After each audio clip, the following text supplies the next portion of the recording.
Good afternoon from London. Welcome. Welcome to this Innovation Forum webinar, where we will be debating the outcomes from the Global Plastics Treaty meetings. I'm Ian Welsh, and I'll be your host for the next hour or so.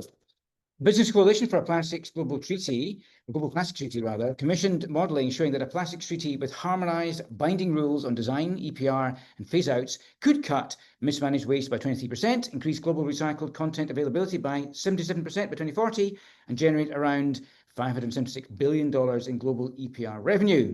But despite clear economic rationale and strong backing from the coalition's 300+ member organisations, the last round of negotiations for a global plastics treaty ended without agreement on a path forward. I'm joined by a panel of experts to consider context and next steps. I'm joined by Christian from the Head of Global Strategy and Partnerships at Global Plastic Action Partnership at World Economic Forum, Jakob, who's Vice President for Public Affairs and Head of Global Engagement at TOMRA, Taylor from the International Alliance of Waste Pickers, and Carolyn, Senior Manager, Global Environmental Policy at PepsiCo. Welcome to you all. Now, we'll turn to our panel very shortly, but we want to hear from you. Please be thinking about points and questions that you would like to put to our experts and write them in the Q&A box on your Zoom window. Please note your name and organisation when putting your question. You can, of course, like others' questions by clicking the thumbs up, and the more likes, the greater the chances that I will put the question to our panel. We are recording the webinar, and we'll share the recordings with everybody in due course. Okay, let's go. Christian, welcome. Perhaps you can give us a bit of historical context, the kind of key milestones and changes that you've seen in corporate engagement of plastic pollution over time. Christian. Yeah, thank you so much, Ian, and thanks for having me for this important conversation. It's great to be here. Indeed, with the Global Plastic Action Partnership at the World Economic Forum, we tap into the various industry communities at the World Economic Forum, and plastics touches on so many sectors. It's omnipresent in our economy, and I think the conversation around the plastics issue, the plastics pollution issue, has evolved quite a bit also over the last years, especially, and the treaty has played a big role in that.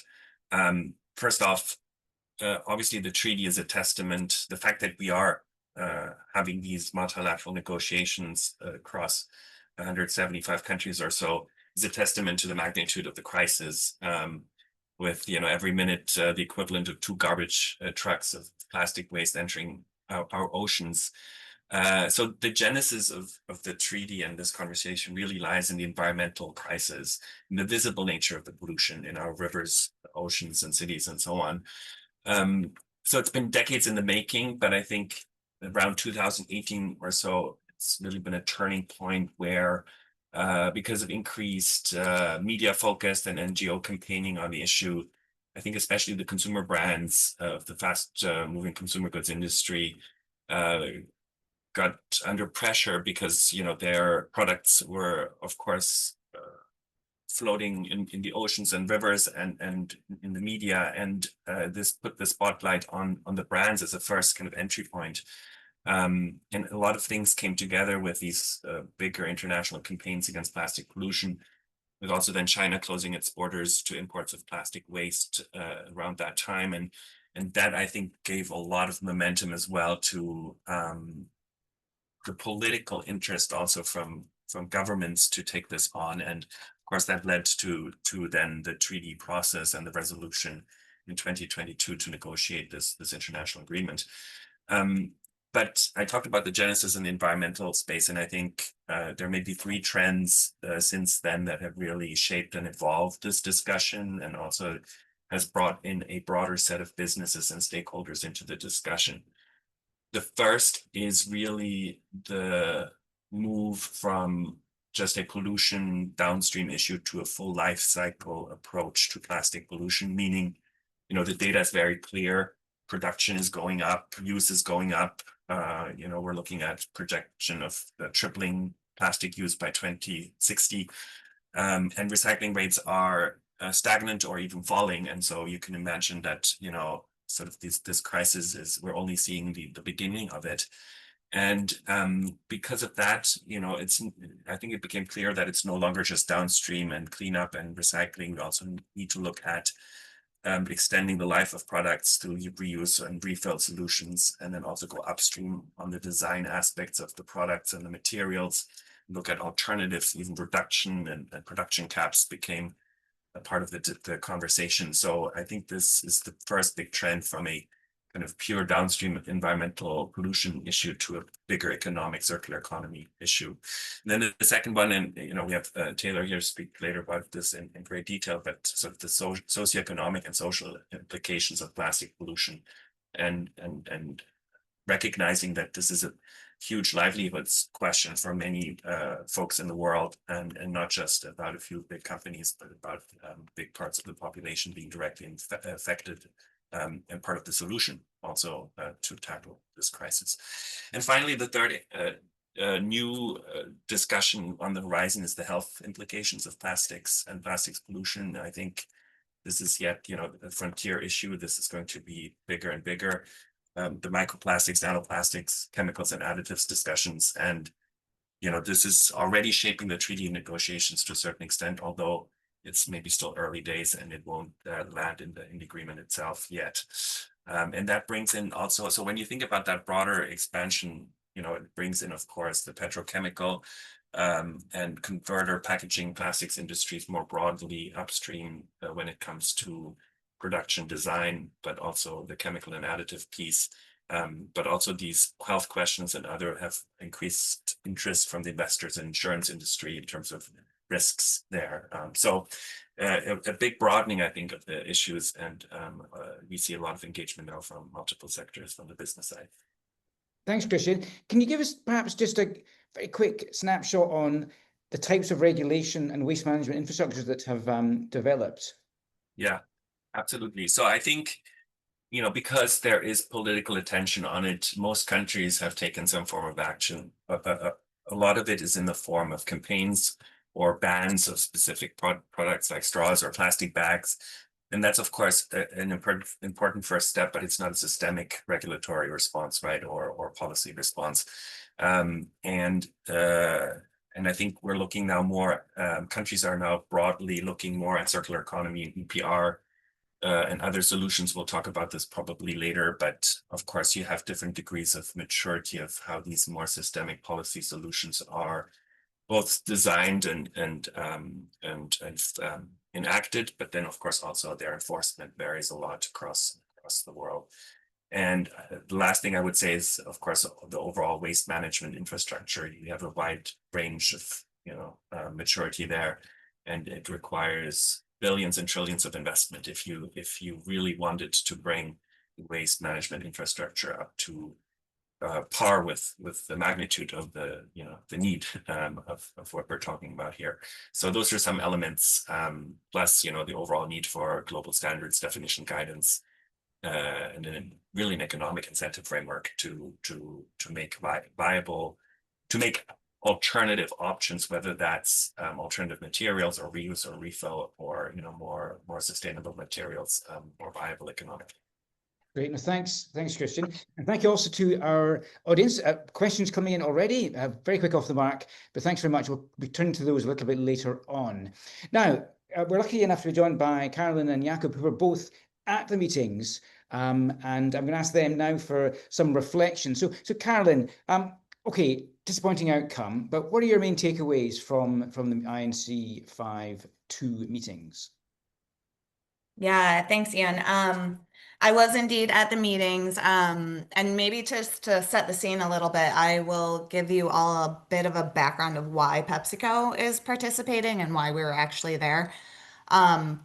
So PepsiCo has been supporting the negotiations since the beginning. So we are actually part of the Business Coalition for a Global Plastic Treaty, which you mentioned at the top, Ian. This is a coalition of more than 300 organizations across the plastics value chain. We all came together to advocate for an ambitious agreement that covers the full life cycle of plastics, so including upstream and downstream measures. And to be there and be present at negotiations to help governments and negotiators understand that business does want a treaty that helps to harmonize policy across the globe. So we believe this harmonized global framework with well-designed policy can really help to accelerate action towards a circular economy. And key to this is it can help to achieve scale beyond what we're already doing voluntarily. These industry efforts alone can't go as far. So this could help us move farther and faster beyond what voluntary industry efforts alone can do.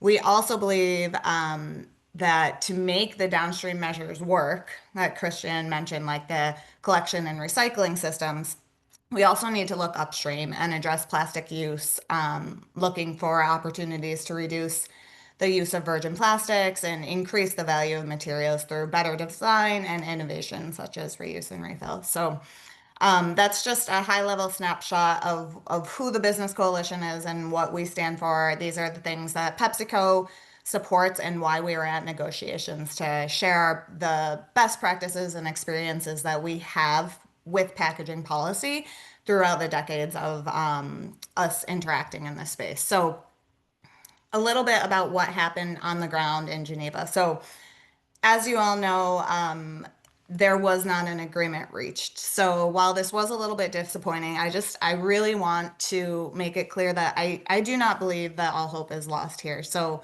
I think that throughout the 3 years of negotiations, that the level of understanding and even agreement in some areas has just risen to the forefront of both the global conversation and the national conversation. So people are going to keep talking about this regardless of what happened in Geneva. So I think the main issues that we faced in Geneva or that negotiators faced are not surprising. There were deep divisions that have persisted through the beginning of negotiations, mainly around scope. So should the treaty cover the full life cycle of plastic, so including upstream measures, or just focus on downstream measures like collection and recycling? And then also how prescriptive an agreement should be. So should it be just national levels driven fairly flexibly, or should they be really globally binding level rules? So I think in the room you really saw, this was I think the fourth meeting INC that I had attended, and in the room in the center you really saw that negotiators, it felt a little bit different, that they were actually getting into conversations, and a lot of what we saw were these closed door breakout sessions that observers were not allowed to go into. And while it's always cool to see the sausage making process, I think what this indicated is that negotiators were really getting into it and trying to understand and talk and actually work things out. So they were actually negotiating this time. They were unable to reach that agreement, but I think what we heard was in the end, some countries were even moving a little bit on their red lines and trying to really understand where they could land. The other piece here is, as we all know, we're living in a very dynamic geopolitical context right now. So underlying these like super complex negotiations on this suite of issues that is very complicated, there's this general skepticism of multilateralism right now and debate on the UN process and how decision is made. So I think that political pressure was underlying these negotiations and made it even just that much more difficult. So like I said, we were there. We were trying to spread the message that business does want global rules, that we do think that this global harmonization can really help us move forward faster and scale and accelerate efforts towards a circular economy. And I think one of the key aspects to that we were able to communicate with governments is how global harmonization can actually not only be good for the environment, but it can actually support economic growth. So with that, the Business Coalition has done a whole study on this, and I'm going to hand it over to Jakob right now, who is one of the co-chairs of the Business Coalition, to give a bit more insight into that. Okay, thank you. Jakob. Thank you, Caroline. Thank you, Ian. Yeah, for those of you who don't know TOMRA, TOMRA is a company that have more than 50 years experience in circular value chains. Today we have collection machines operating in deposit markets for beverage containers, and we have sensor-based sorting machines operating in waste processes and recycling processes around the world. We engage both in reuse and in recycling and reducing waste. We have machines in more than 100 countries, and we are participating in the treaty to support of an effective treaty. We are a member of the business coalition. Basically, our role is to share our experience of what works and what doesn't. But to come back to what we did at the INC 5.2. So just ahead of INC 5.2, the Business Coalition commissioned Systemic to model out the scenario where we compared harmonized regulation across all parties that are member to the treaty. And we compared this to a scenario where countries were more choosing the way forward by themselves. And as you said initially, Ian, the focus was on only three of the main priorities from the Business Coalition. It was on phase outs and elimination, so basically addressing problematic avoidable plastic and chemicals of concern. It was about design, system design and product design, and it was about EPR and strengthened waste management as part of that.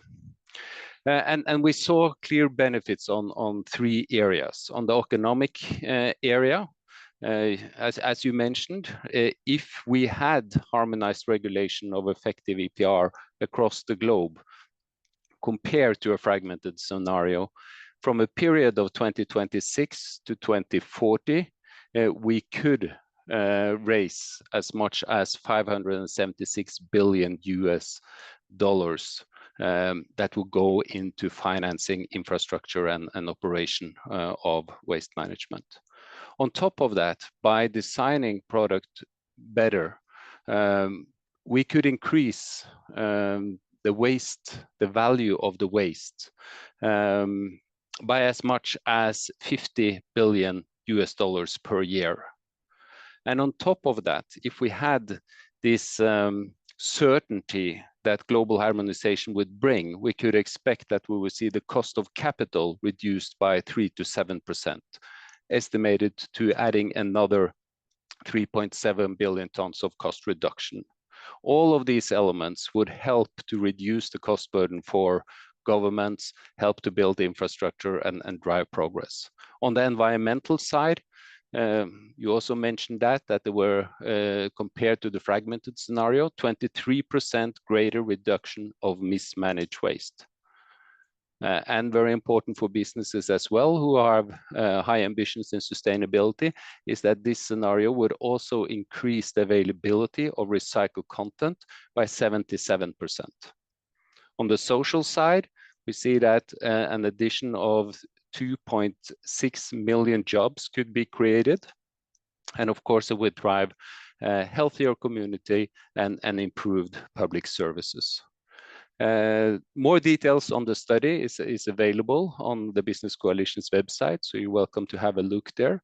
But our experience was that government, negotiators and delegates from the countries really found this perspective and insights very interesting and helpful in the negotiations. Thanks, Jakob. I wonder, question to actually both of you, Caroline and Jakob, did you get a sense when you were there that there was a growing awareness or acceptance amongst many of the delegates that there will need to be the compromise? Classically, a compromise actually is it's uncomfortable for everybody. But did you get a sense when you were there that there increasingly was an acceptance that that's going to have to be the way forward? Caroline? Yeah, I would say that nearly all of the delegates I personally spoke to want an agreement. So, and I think even afterwards, we've seen that a lot of countries are saying they do still want an agreement within the UN process. What exactly that looks like and how they come to it is a little bit to be determined. But yeah, so like I said, at the end, I think there was actually some really good faith efforts to reach compromise. So we weren't in the room to hear what was actually being said, but I do think that countries want an agreement. The majority of countries across the kind of ideological spectrum of where they sit, whether it's on the full life cycle and, you know, either side of the debate. So if I might add to that, I think compromise in terms of reducing ambitions, I hope we will not see. But I hope by continuing to have this dialogue that we will have better understanding for what it is. Right? Many in the initial, this has been going on for 3 years. I mean, initially, how people understood DPR, for instance, was really diverted and big differences in that. And some were afraid of it. Some said it was kind of the holy grail. And the truth is somewhere in between. And I think, a process here has shown us that given better mutual understanding, and as our business rationale points out, this is good. It is good for everyone. So why should we compromise on that? Why can't we kind of understand it and find it the right find the right balance of implementing something that is driving progress towards overall sustainability and yeah. Does there need to be compromise on process as well then? I mean, we've had 2 sets of meetings where the ultimate goal was a treaty. I've come and gone without one. So interested in what you both think on that. Is there a need to be a compromise on process? I mean, is there an agreement amongst the coalition of the willing? Is that the way forward? So if I can start commenting on that, I mean, we as businesses, our role is not really to engage in procedural matters. But it is a fair question. I mean, now we have been through 2 INCs, more or less with the same approach and more or less with the same open no outcome. So it's a fair question. But I think, and we have reviewed different options, right? So maybe the most obvious one, as INC 5.2 didn't close, is that a country will be assigned to host or step up and host a 5.3. That could be one outcome. You mentioned Treaty of the Willing. That is one thing that is discussed. Another thing is to couple this with existing treaties and existing work that has been going on. And the fourth option is that, to send this back to UNEA 7 in December to have a revised mandate coming from there. But I think we as businesses, it's not really our role to engage. This is up to the member state-led process. So our role is mainly to encourage, all the countries to select the path forward that will deliver global action and the systemic change that is needed to tackle plastic pollution. Because we as businesses, we also need this. As I mentioned, it is driving investment. It is driving innovation. It is reducing compliance risk and administrative burden, and it's good for economy and environment. Thanks, Jakob. Caroline, do you want to add anything to that? I think Jakob said it for the most part, but I would just say, I think, while we're in it, we should keep supporting negotiators in how they can, and we will, as business, keep saying like the key elements that we need, and we'll see how we go forward from here. So we're here to kind of share our expertise and our experiences, those best practices. Ideally, we have some sort of harmonized outcome that all countries are at, but like Jakob said, this is up to the negotiators, and we are the observers in the process. So.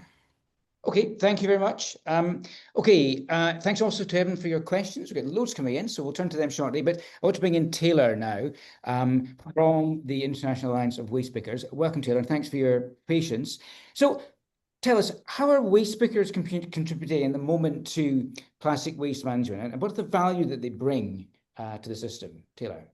Yeah, thanks, Ian. Hopefully I won't have to, keep explaining this. I think that the profile of waste pickers is increasing around the world. We're starting to understand more and more. We hear this statistic again and again now that, 60% of the plastic that's collected for recycling is being handled by waste pickers around the world. Waste pickers tend to do so in ways that create more jobs, mitigate more in terms of greenhouse gas emissions, tend to really fill gaps in the system. And we're seeing that even in places where you think that the system is complete, European countries, United States, Canada, we see waste pickers actually filling gaps and improving recycling in a lot of those places. And I think that what's really important to note too is that waste pickers' work is inherently touches on social, economic, and environmental issues really holistically. And we see growing crises in all of these areas. We really need to be coming up with solutions that are addressing all of those problems together. I think if we're really going to face some of the problems that we're seeing around the world. I guess the last thing I would say too, I mean, there's a lot here, but I think the last thing I would say too is that, a lot of the waste picker interventions, whether organized or not, tend to be really face-to-face engagements with their communities, whether that be their own communities or even, across class boundaries.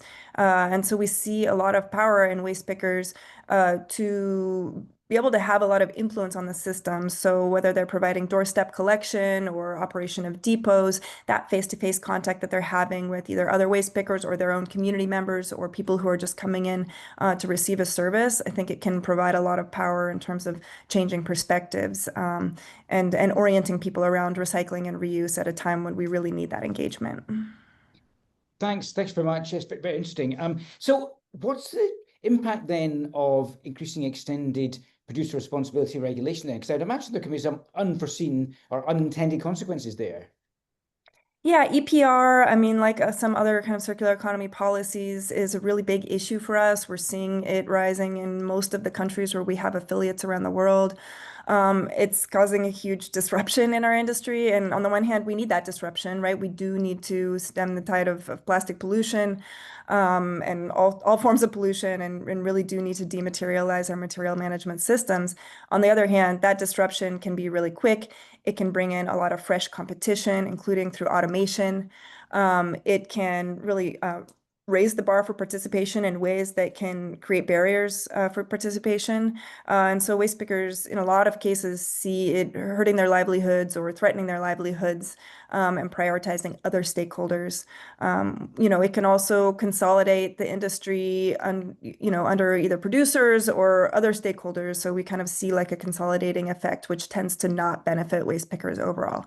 On the other hand, it provides investments in the systems. And so we have to take advantage of these opportunities. And I think we need to look at this moment in time. We're starting to see more discussion around a just transition in the circular economy space because of growing issues like extended producer responsibility. So we need to embrace that. We need to understand what it means and really, push and facilitate more systems in which EPR can create proper investments for waste pickers and their organizations.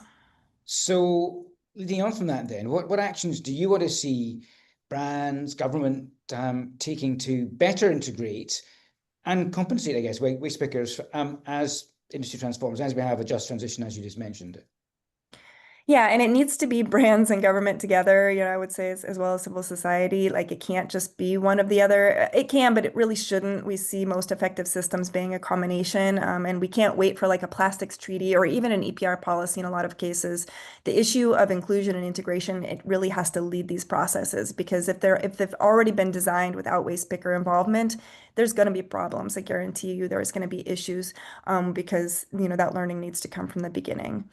From a very basic material level, we need to make sure that materials have value. Let's stop, please, with these materials that are ending up in the environment and they don't have any publicly commercializable value. If we have materials ending up in the environment, they're generally ending up in the types of neighborhoods where waste pickers are living, lower income communities. It's an environmental injustice. We have to make sure that there's some incentive to get these materials into a different place. We know that our systems have long exploited waste pickers, and we're really not going to be able to tackle those systemic issues, which have benefited brands, right? This is a system of disposability, right? Brands have profited from disposability, and a whole economy has started around this that is based on a lot of free labor. We really can't tackle those systemic issues unless workers are organized. And so at the very least, we need some support for waste picker organizing, not only to be able to respond to like policy issues like EPR, but also, just basic things for our communities like digital access, securing identification. But, in order to organize, we really need kind of opportunities around which to organize. So things like contracts, identifying gaps in the system and providing contracts to do that. Those can be really good opportunities for waste pickers to organize around and to build their strength in organizing, through that opportunity and also professionalize their work. So making sure that EPR covers those issues does reserve adequate opportunity for waste pickers and their organizations. And I guess the last thing I would say, I mean, there's a lot that people can do, right? Like the price of property is so high, like providing access to land and infrastructure, these types of things. But also really challenging, I think, some of our like mainstream conceptions of what formalization is.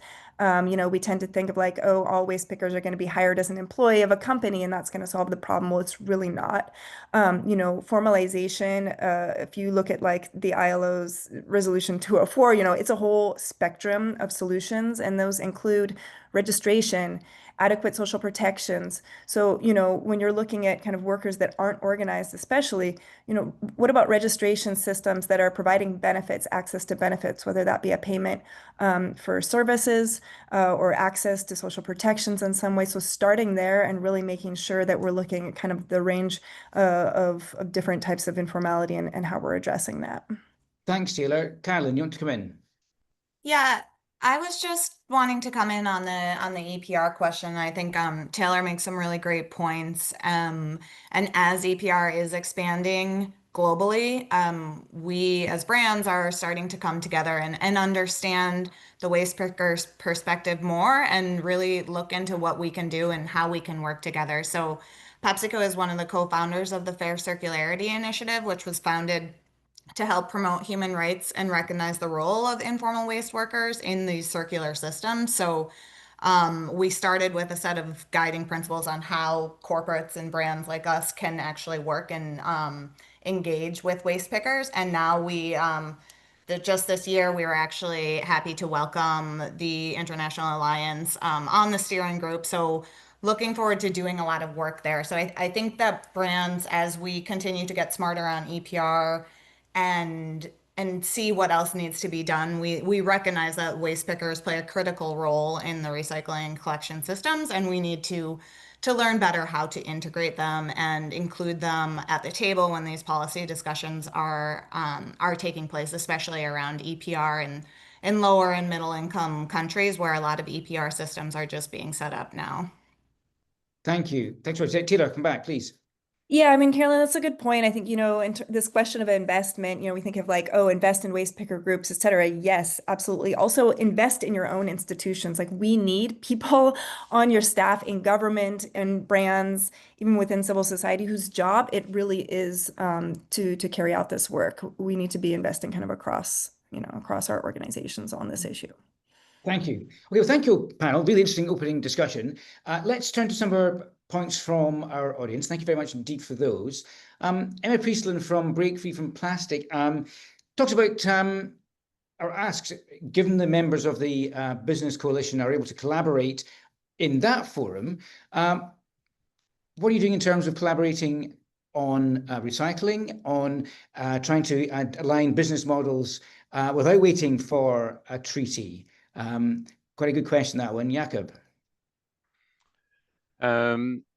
Yeah, so for TOMRA, if there will be no treaty, we will basically go on like what we have done over many, many years, and that's promote, share experience of best practice of high efficient circular systems.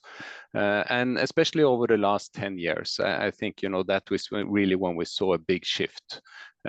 Especially, and I'm now talking specifically about plastic packaging. I think plastic packaging is a little bit ahead of the curve compared to many other applications for plastic. Here we have seen a dialogue between, the very upstream, the petrochemicals, all the way down to waste management, recycling, and anything in between.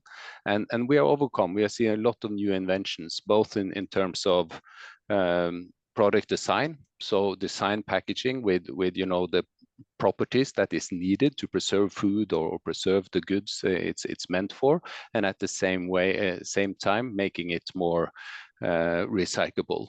We have come much closer in terms of recommendation and acknowledging best practice for EPR, which is a funding mechanism for this to happen, but it can also involve so much more in terms of driving engagement from stakeholders in the process. And there has been tremendous progress on the sorting side as well, and of course in recycling, both mechanical recycling and emerging chemical recycling. So, you know, this will go on, but what is a clear recognition is that we could go so much faster if we have the help from policies. So today there are recyclable material available. Brands are, you know, hesitating to invest in that because, you know, it's cheaper with the non-recyclables, and there are no consequences of using that. So why should they do it? It gives them a competitive disadvantage. And even if they did that, you know, some places this packaging will be littered anyway, so they're not rewarded for the efforts they put in. So we really need the help from policies to put in place basically a lot of the solutions that already exist. And as I said, it's quite encouraging to see the evolvement, the evolution in how industry has been identifying and addressing problems. Now we just need help to spread and implement it at scale. Thank you, Jakob. Carolyn, question to you. I mean, what would it take to help PepsiCo collaborate more closely with the likes of Coca-Cola?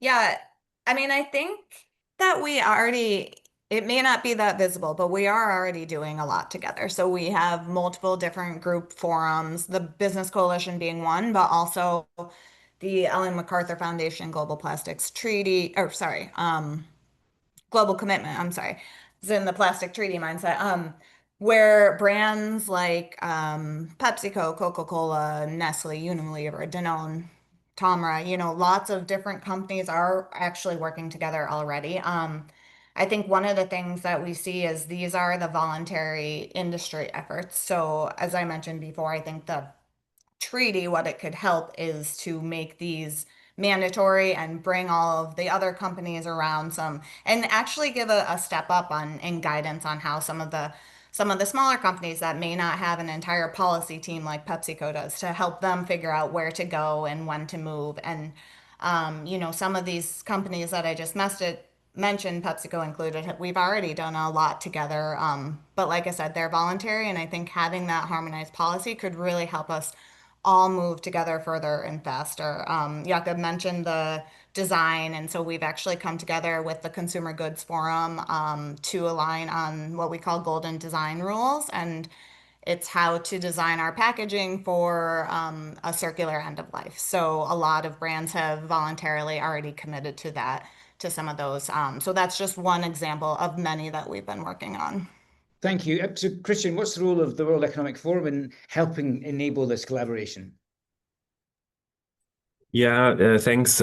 We do a lot of convening at the global level with the partners here and many others in terms of also encouraging cross-value chain collaboration and trying to figure out ways to really put the linear value chain into a circle, right? Because a lot of the solutions don't depend on one part of the value chain, let alone one company. And although, you know, here on the call and elsewhere, you have very big companies with a lot of scale, even at that scale, it's very hard to move the needle on such a systemic piece. So at the global level, I think that's how we add value. We also work in 25 countries with our national plastic action partnerships and do business convenings with the government there.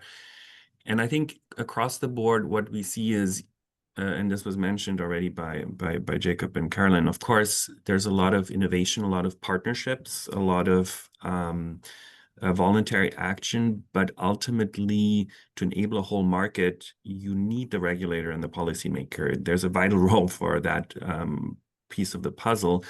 And at the national level, I think some governments more than others have figured out a way to at least start mitigating the problem through better standards, EPR, better taxation or incentive structures for correcting also the economics.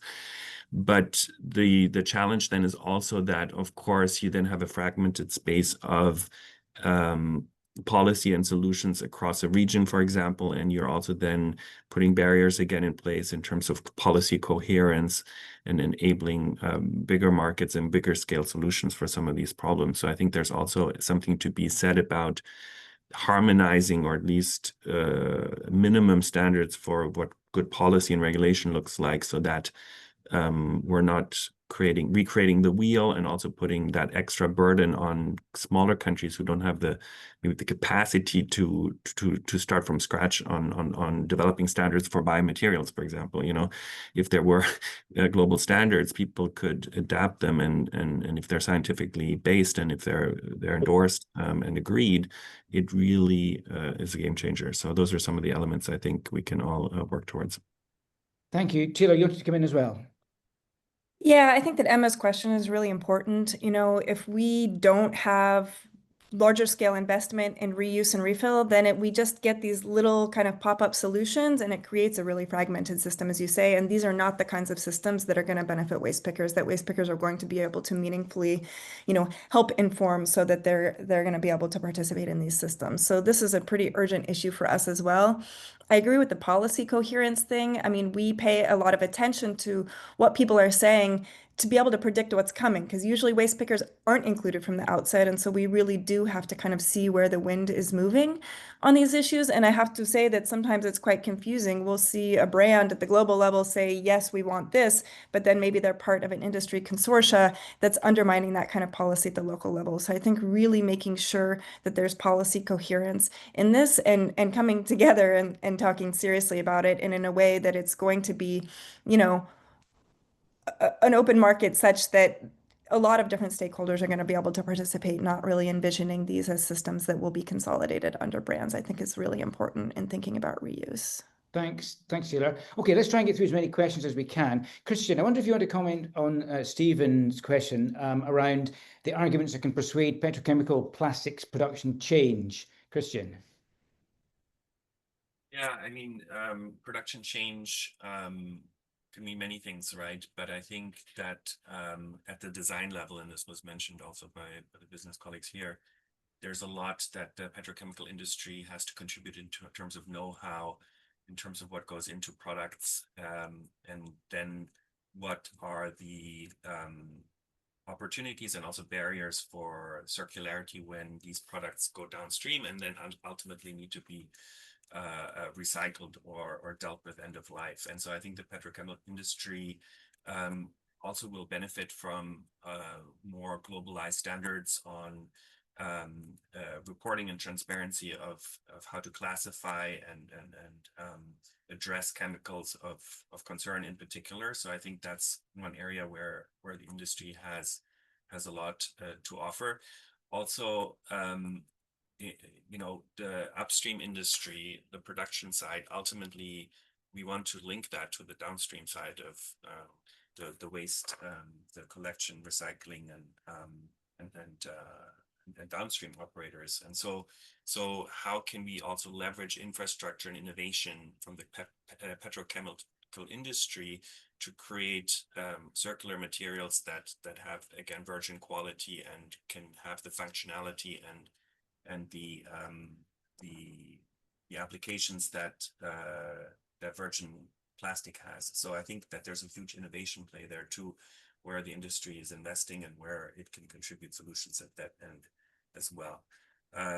One thing that came up in recent conversations is, you know, this mismatch also in the materials industry between the need for the needed lifespan of the product and then the actual lifespan. So, you know, we use materials that last 500 years for an application that is, you know, often seconds or minutes when we eat that cereal bar or go take that shopping bag home from the supermarket. And so I think there's a lot of material science innovation needed to rethink how we make stuff and what actually the value is that we need to deliver and the functions we need to deliver to those materials.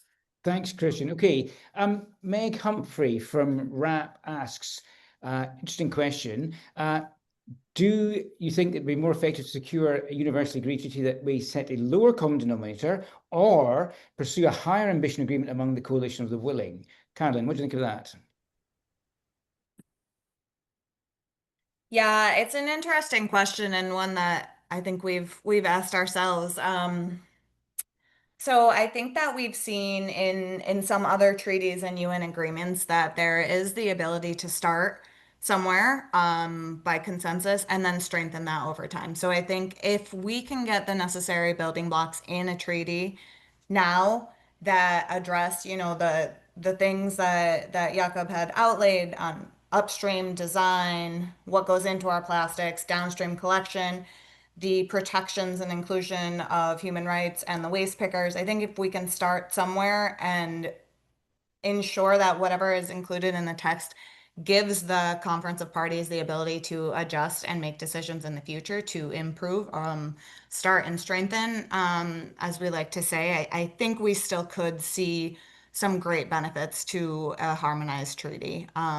The other thing is, we are going to see countries move on their own regardless of if a treaty is agreed upon or not. So the benefit to having it within the UN context, I think, would be that we're all kind of moving together and providing that certainty that Taylor mentioned, and a place to jump off from. And Christian mentioned some countries who don't have as much capacity or resources being able to start from somewhere, with globally harmonized guidance. So I think that would be the benefit of staying within the UN context. So there's benefits each way, I guess. I mean, we're gonna see it keep going from multiple different countries, regardless of if we have a treaty. So if we have the treaty that harmonizes it, all the better in order to start somewhere and get all the countries, keep all the countries at the table, I guess, and keep moving on from there towards these goals that we all have. Thank you very much. The question about the collaboration between waste pickers and other parts of the waste management, or other waste management actors. So Taylor, I wonder if you commented, we talked about waste pickers and brand collaboration. What does it look like between waste pickers and other actors in the waste management sector? I mean, I think it's similar, right? Like we are living in a world now, especially with extended producer responsibility, increasingly bringing a lot of different stakeholders into our sector. And so I think there's a lot of collaboration across the board, including with civil society, which is really important, plays a really important role in materials management. But especially for waste pickers, whether that be supporting with training or even fiscally sponsoring a waste picker organization to kind of help them with some of the administrative things while they get their organizing together. And I mean, government itself as well, right, is integral to materials management systems. And in the places where we see the best examples, I would say, of waste picker integration, you do have government on board. And oftentimes you also have a solid waste management policy or some kind of a policy or law that actually defines waste pickers and gives them, certain rights within that system. And we're even starting to see some of that change in global north countries as well. So I think, it's really important that all the different types of stakeholders that are involved in materials management have some involvement or at least understanding of waste pickers, to see that that may be hidden in some cases, but absolutely legitimate, present, and I think very impactful stakeholders in their systems. Thanks, Taylor. Jakob, do you want to comment on that? No, not particular, but I have another thing which is touching on it, and I think it's really important that whatever we seek, it's a holistic approach. I mean, every country has its challenges. There's no country in the world that really handle plastic sustainable to today and up to par with what is technically already possible today. You have Europe that has gone pretty far, very advanced, complex, highly invested systems, but they're not performing well enough. To change this system has its challenge. The same with countries with a lot of waste pickers where this is dominated the current solutions. That is a challenge, how to complement that operation to expand what they're doing and complement and cover areas where that is not touched by waste pickers today. So I think everyone has challenges. And I think sometimes starting from scratch actually can be an advantage. It is an opportunity to leapfrog in performance. some refer to looking at Europe and saying, you know, it's taken Europe 30 years to come where they are today. How can we solve plastic or waste management and plastic pollution from that in less than 30 years? It is possible. You know, it's looking at extracting the principles of what work, not looking at the benefits, what color it is, what size it is, if it's a big truck or small truck, but the principle that apply to successful waste management and circular systems for plastic, and then start building that from scratch, not follow the broken pathway from Europe. Because when Europe pioneered this, we didn't know where we were going. So we got into a lot of blind spot, overcapacity on incineration, and EPR system implemented that are very with low efficiency. It's an opportunity if we look at where Europe is heading and we look at the challenges and opportunities in areas where you have less mature system today. I truly believe it is possible to solve this in a record time and with far less investment than what is already consumed in Europe and which is very often predicted by experts here. When it comes to technology, I will almost say it's about the systems, and then technology will find its role and place there. So we from TOMRA provide technology, but the deposit return system existed many years before the first reverse vending machine. We provide sorting machines, and effective waste collection and sorting existed before you had this. So this will only come in where it makes sense, usually to maybe drive efficiency, reduce cost where it makes sense, but it's not really the enabler, and it doesn't work without the system around it. So yeah, that was a bit wide comment and maybe not directly to your question, but I wanted to share that. Thank you. Interesting insight. Thank you very much indeed. Christian, I wonder if you could respond to a question from Steve Tollekin from Plastics News. What can the treaty, or what could a treaty do to make recycling work economically? Because a lot of the challenges come from the fact that that isn't the case too often. Christian. Yeah, I think the fact is that recycling costs money, right? And it adds another step to the life cycle, and for that to be viable, the economics need to add up, and that means that recycled content and recycled materials need to be able to ultimately compete at the price level with the virgin materials. So what the treaty can do, and these were some of the inputs for the treaty on the table, is to, of course, think about what could be the policy and regulatory incentives for mandating and for incentivizing the recycled content through, for example, recycled content mandates that governments would set in terms of having minimum recycled content for certain applications, certain products. Or to also have specific, for example, reuse targets, whereby, you know, a certain percentage of goods by retailers or so on would have to be supplied to customers through reusable packaging formats. So you could mandate at the policy level and, of course, harmonize or set some targets globally on these types of mandates. And of course, you know, the problem is that economically speaking, these other alternatives, whether you're talking about a reuse system or about alternative materials in the future, they can all be probably economically viable at scale, or even more viable or even more efficient and beneficial, even economically than the current system. But the problem is financing the transition, because the transition is costly. And I think the question is also who funds the transition. And here, I think also the provisions in the treaty that speak to that transition finance, the financing mechanism in the narrow sense as well, but also the enabling environment in countries to invest in circular solutions. The treaty plays an important role here in that, on that question of mobilizing financing for that transition as well. So those are, I think, some of the key elements to get to that new system.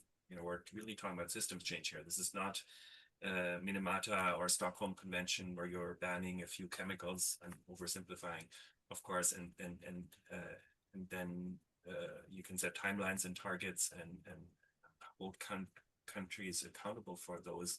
This is a circular economy and systems change ambition, at least the way the UNEA resolution was set up, and that has a huge transition cost. I think that's the challenge we're facing here. Thank you, Christian. You're got a little bit quiet. Maybe just stick a little bit closer to your mic. I caught all of that, but I just conscious that you're going a little bit quiet. Caroline, I wonder if you could very quickly respond to one of the questions we've got, and then we'll look to do some wrapping up. Obviously, plastic can only be recycled a number of times. To what extent are you looking at alternative materials, given that you can only keep recycling plastic that limited number of times? How much of your time is spent looking at alternatives to plastics? Just very briefly, if you would. Yeah, so we are looking into alternative materials. We obviously do already have aluminum and glass in our portfolio. On some of our flexible films, we're looking at paper alternatives. And yeah, so we also have to look at the entire life cycle and what greenhouse gas emissions are associated with each of those materials and avoid any unintended consequences. So we have a large R&D department. We have a lot of people working on this. So we are looking at alternatives, and we are working to reduce our use of virgin plastics across our primary packaging and key packaging markets. So we're looking to reduce, we're looking to implement and innovate on reuse models as well. So yes, looking into it, work in progress. Okay, thank you. I'd like to turn now to, in fact, our first question we got 2 minutes into the webinar. So thanks to Ben Jordan for being so quick on his keyboard. And I thought it was a good question to come to towards the end, because Ben was asking, so how do we take this forward? What will cause a breakthrough? And do you have optimism? I'd like to ask a brief response from everyone on that one, please. Taylor. Look, optimistic or not, we need to do the work now. I think we really can't wait for a plastics treaty. Even if we get one, it's going to be years for implementation. So I would say I'm optimistic at this point in time that there's more commitment to collaborate. I think that the treaty process has created some, further collaboration among a lot of these stakeholders. So that makes me optimistic. And, I hope to see some real sleeves being rolled up, treaty or not. Thank you. Jakob, are you optimistic? What can cause what would lead to a breakthrough? I'm optimistic, and I choose to be that. I think as human beings, we have no choice when we're facing a threat like this. And I will agree with Tyler, definitely. This will not hold us back. We will continue, maybe even more persistent than ever before. But I will also say we should not give up on this unique opportunity to have a global plastic treaty. The process is not over. The increasing momentum among the ambitious stakeholders, its maturity in the discussions, and there are many good things to actually drive this forward. And I would say already over these 3 years, actually benefits are coming out from just running the process. So let's not bend over for a consensus, a weak treaty, just to land something. I think a really weak treaty can slow us down, but stay ambitious and continue to do that while we work on solving the problem outside the treaty. Thank you, Caroline. Caroline, are you optimistic? Yeah, well, I am a perpetual optimist. So yes, and yes, I am choosing to be optimistic here. I think that there is a lot we can do. I think collaboration has come out in this webinar. I think we keep working together and doing what we can as the treaty process is running. And I think we talked about this a bit, but the amount of understanding and knowledge that has been fostered through this is huge. And yeah, I think with a little bit more time, hopefully there can be a strong treaty that can help us move towards a circular economy for plastic. So thank you very much. And Christian, do you share this sense of optimism? I do share this sense of optimism, and I think we need to keep the conversation going. It has led to many benefits and more understanding, and let's continue that process. The problem won't go away. I think they will get more and more acute. So there's the need, there's the demand, the signals are clear. There's a demand signal for something to be agreed. But I also think we just need to think a bit broader in terms of the economics, the social pieces, and maybe in the future also much more the health pieces. And I think that will change dynamic and also bring in new actors and new ways of thinking about solutions. Thank you very much.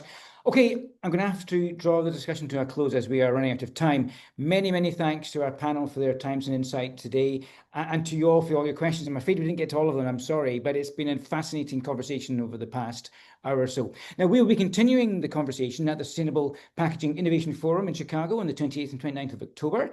And now is a great time to register, as there is currently a $200 discount on 2-day passes, which are confirmed before close on the 26th of September. For more information about opportunities, please get in touch with my colleague Leah Dejiao. And there's actually a further 15% discount if you use the phrase INC-15 at the checkout when you're buying your ticket. So that's in the chat right now. We'll be in touch with the webinar recordings in due course for you to share and listen again if you wish. For now, though, I hope you found the webinar useful. I've been Ian Welsh. Thank you for listening. Goodbye.